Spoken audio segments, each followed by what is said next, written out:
मित्रों, astro plus channel में मैं आपका स्वागत करता हूं। आज मेरा विषय है ज्योतिषी या कर्मकांडी पुजारी की जन्म कुंडली। ज्योतिषी की जन्म कुंडली मतलब एक ज्योतिषी की जन्म कुंडली कैसी होती है और एक जो कर्मकांड करके पूजा पाठ व्यक्ति करता है उसकी जन्म कुंडली कैसी हो सकती है, इसके बारे में अपन बात करेंगे। तो ज्योतिषी एक तो आपका ज्योतिषी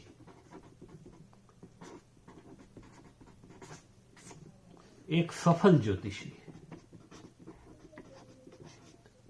और एक वह ज्योतिषी जो ज्योतिष के को बिजनेस बनाए, बिजनेस उसका क्या बना ले, बिजनेस।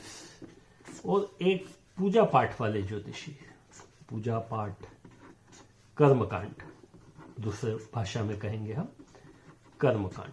ये चार तरह से चार भाग अपन इसको बांट देते हैं कि कौन ज्योतिषी बन सकता है, कौन सफल ज्योतिषी बन सकता है। मतलब ज्योतिष का ज्ञान होना अलग बात है और सफल ज्योतिषी होना अलग बात है। और कौन व्यक्ति ज्योतिष से अच्छा पैसा कमा सकता है, क्योंकि कई नए लोग ज्योतिष सीख रहे हैं जो हम लोगों के ये एपिसोड देखते हैं। तो उनकी कुंडली में यदि वो ज्योतिष को अपना बिजनेस, अपना कैरियर बनाना चाहते हैं, बिजनेस शब्द की जगह पे मैं कैरियर शब्द का उपयोग करूंगा कि यदि वो ज्योतिष को अपना कैरियर बनाना चाहते हैं तो वो योग है कि नहीं उनके पत्रिका में।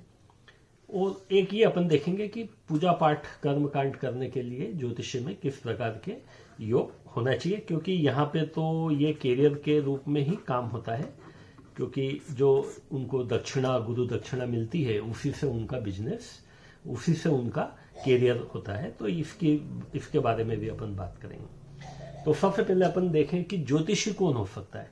तो ज्योतिषी में दो चीजें होती है, एक तो जन्म कुंडली और एक उसका फल।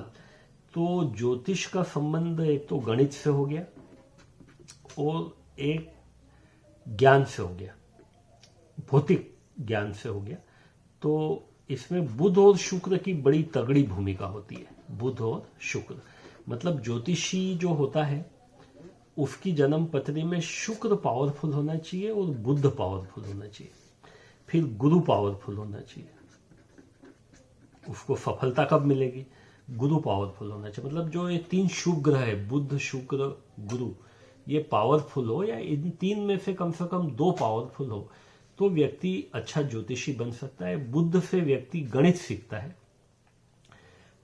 और शुक्र और गुरु व्यक्ति को ज्योतिषी गुरु बनाते हैं। सफल ज्योतिषी किसको बोलेंगे हम?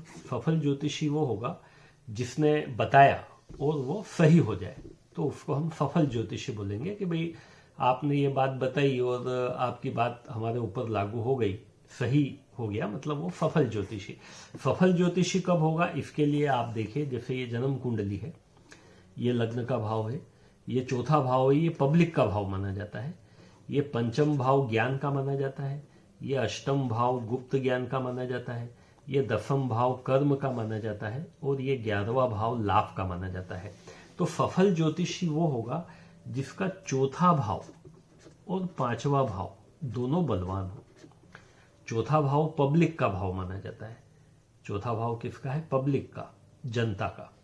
तो चौथा भाव और 5वां भाव दोनों भाव में यदि शुभ ग्रह हो, शुभ ग्रह कौन कौन से, जैसे कि शुक्र हुआ, बुध हुआ, गुरु हुआ, शुभ ग्रह यदि इन भाव में हो या पंचमेश या नवमेश इन भाव में हो, जैसे किसी की जन्म कुंडली में मान लो यहाँ पे तुला लग्न है तो यहाँ पे शनि हो गया, पंचमेश कौन हो गया? शनि हो गया, और चतुर्थेश भी कौन हो गया? शनि हो गया। तो शनि भी यहाँ शुभ कहलाएगा। तो शुभ ग्रह से ये चतुर्थ भाव और पंचम भाव बलवान होते हैं। देखो ग्रह शुभ हो गए कौन से? शुक्र, बुध और गुरु, लेकिन अलग अलग लग्न के अंदर जो कारक ग्रह है वो भी शुभ कहलाएंगे। तो कारक ग्रहों के द्वारा यदि ये भाव बलवान है, चौथा भाव और पांचवा भाव ज्ञान का है और चौथा भाव जो है वो पब्लिक का भाव है, मतलब व्यक्ति लोगों से जुड़ेगा, लोगों के काम करेगा। पांचवा भाव हमारी जीवान का भी, जीवान के ऊपर जो सरस्वती विराजमान है उसका भी पांचवा भाव माना जाता है। तो पांचवा भाव और चौथा भाव यदि दोनों बलवान होंगे तो व्यक्ति सफल ज्योतिषी के रूप में काम कर सकता है।